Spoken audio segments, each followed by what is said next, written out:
আমার ভাবনার মাঝখানে রাতুল বলল, পেয়ে গেছি স্যার, এই দেখুন। আমি বললাম, কই দেখাও। রাতুল বলল, এখানে চৌধুরী ইন্ডাস্ট্রির অনেক পুরনো তথ্য আছে স্যার, যেগুলো বর্তমানে ধামাচাপা পড়ে আছে। আমি বললাম, ঠিক আছে, এক কাজ করো, তুমি সাবধানে বাসায় ফিরে যাও আর নিজের প্রতি খেয়াল রেখো। রাতুল বলল, thank you sir, and same to you. বলেই রাতুল চলে গেল আর আমি এখানে এখনো ঠাই বসে আছি। কিছুক্ষণ বসে থেকে উঠে গেলাম। বেরিয়ে এসেছি আমরা। এতক্ষণ একটা কফি শপে ছিলাম। আমি বেরিয়ে এসে বাইকের সামনে দাঁড়াই আর তখন ওই একজন লোক আর ইসি কফি শপের ভেতরে ঢুকে। ব্যাপারটা কি জানতে ইচ্ছে করছে, কিন্তু বিবেকে বাধা দিচ্ছে। অন্যের সিক্রেট লুকিয়ে লুকিয়ে জানার কোনো অধিকার তো আমার নেই। আমি নিজের কাজে মনোযোগ দিয়ে করতে পারলেই হলো। এই বলে বাইক স্টার্ট দিয়ে এখান থেকে বেরিয়ে এলাম। কিছুটা দূর চলে আসছি, কিন্তু ভেতরটা শান্তি পাচ্ছে না। বারবার জানতে ইচ্ছে করছে ওরা কেন কফি শপে গেল। নিশ্চয়ই কফি খেতে ওরা এত দূরে আসেনি। আর সাথের লোকটাই বা কে?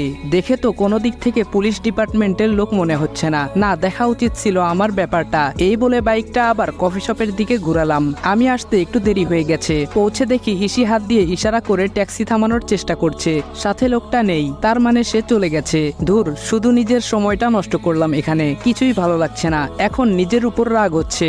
লোকের পিছু নিতে নিতে অনেক সময় ব্যয় করে ফেলেছি। কি আর করার, এখন বাসায় যাই। ফিরতে ফিরতে সন্ধ্যা হয়ে গেছে। মা বলল, তোরা এসেছিস? মায়ের কথাটা শুনে অবাক হই। তোরা কাকে বলছে? পেছনে তাকিয়ে দেখি ইসি। আমার ঢোকার কিছুক্ষণ পর ইসি ভেতরে ঢুকে। ইসি বলল, হ্যাঁ মামনি, আর বলো না, রাস্তায় এত যানজট ছিল না, গাড়ি এগোচ্ছিলই না। ও তেরি, কি মিথ্যা বলছে দেখো, রাস্তা তো একদম ফাঁকা ছিল। আর এ বলছে জ্যাম ছিল। ভাইয়া বলল, কই রে, আমি তো একটু আগে ফিরলাম, তখন তো রাস্তা ফাঁকা ছিল।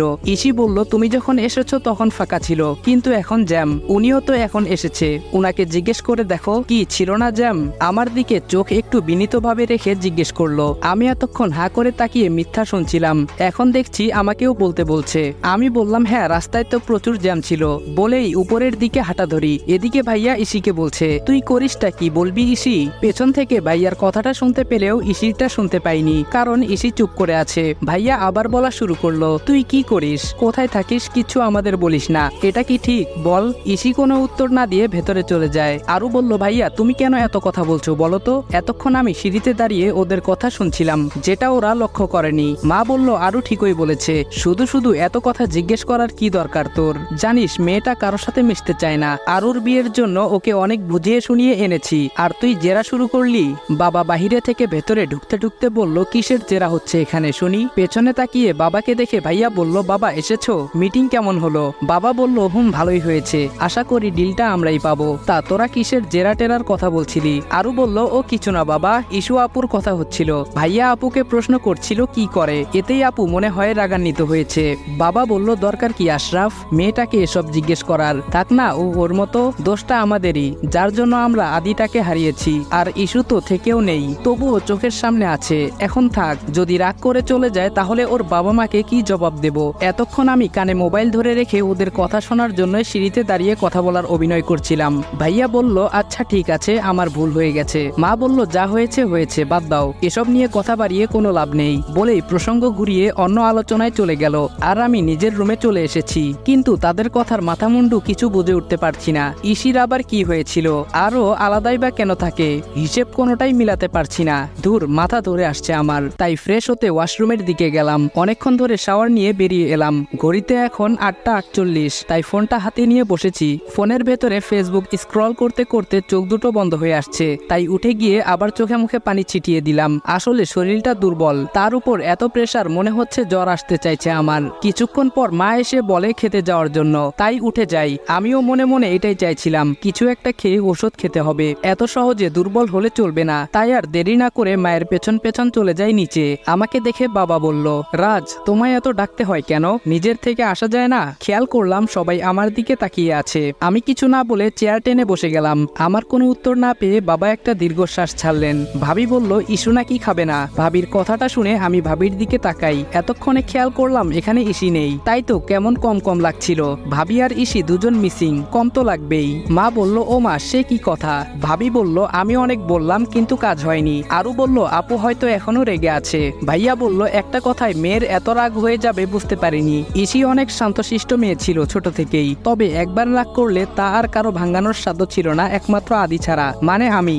সেই অবস্থাটা এখনো রয়েছে, কেউ ওর সামনে যায়নি। মা বলল, এখন জোর করতে গেলে হিতে বিপরীত হতে পারে, তাই বলে সারা সারা রাত না খেয়ে থাকবে, এটা কেমন কথা? ওর তো না খেয়ে উপোস থাকলে সমস্যা হয়। মায়ের কথাটা শুনে মনে পড়ে ছোটবেলায় একবার ইসি কোনো একটা কারণ নিয়ে খুব অভিমান করেছিল।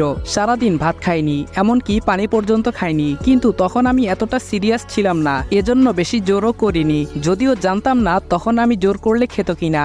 না খাওয়ার কারণে ও অনেক অসুস্থ হয়ে পড়ে। তখন ডাক্তার আঙ্কেল জানায় ওর নাকি কি সমস্যা আছে। তখন আমার ছোট মাথায় ঢোকেনি, বুঝতে পারছিলাম যে ও না খেয়ে থাকলে সমস্যা হবে, এই রকম কিছু একটা। ও যেন কোনো সময় খালি পেটে না থাকে, এটা ভেবে আমার ভীষণ খারাপ লাগতে শুরু করেছিল। কি করব এখন? তাই আর কিছু না ভেবে আমি উঠে দাঁড়াই।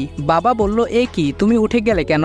আমি বললাম, আপনারা বসুন, আমি দেখছি ওনাকে বোঝাতে পারি কিনা। মনে হয় এই মুহূর্তে পৃথিবীর সবচেয়ে আশ্চর্যজনক কথাটা একমাত্র আমি সর্বপ্রথম বলেছি। সবার রিয়াকশন দেখে আপাতত এটাই মনে হলো আমার। মা বলল, তুমি যেও না, এতে হিতের বিপরীত হবে বাবা। আমি বললাম, আপনারা খাওয়া শুরু করুন, আমি উনাকে নিয়ে আসছি। আমার কথায় বাবা মা দুজন নিঃশ্বাস ফেললেও বাকি তিনজন এখনো হা করেই আছে। আমি ওপরের দিকে হাঁটা ধরলাম ইসির রুমে যাওয়ার উদ্দেশ্যে। গিয়ে দরজা নক করছি, কেউ খুলছে না। গলাটা একটু ঝাড়া দিয়ে বললাম, ভেতরে কেউ আছেন? আমার গলা পেয়ে হয়তো অবাক হয়েছে, তাই এসে দরজাটা খুলে দিল। আমি বললাম, সবাই অপেক্ষা করছে, খেতে আসুন। ইসি বলল, হু আর ইউ? আমি বললাম, আই এম রাজদীপ। ইসি বলল, ফাজলামু করেন? এই বলে দরজাটা মুখের উপর বন্ধ করে দিল।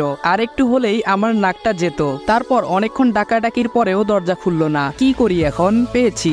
আমি বললাম, কাল অফিসে কাজের অনেক চাপ যাবে, কেউ যদি বলে সে অসুস্থ তাহলে তাকে ছাঁটাই করে দেওয়ার আদেশ আছে। এখন ভেবে দেখুন কাজটা আপনার দরকার না অদরকার।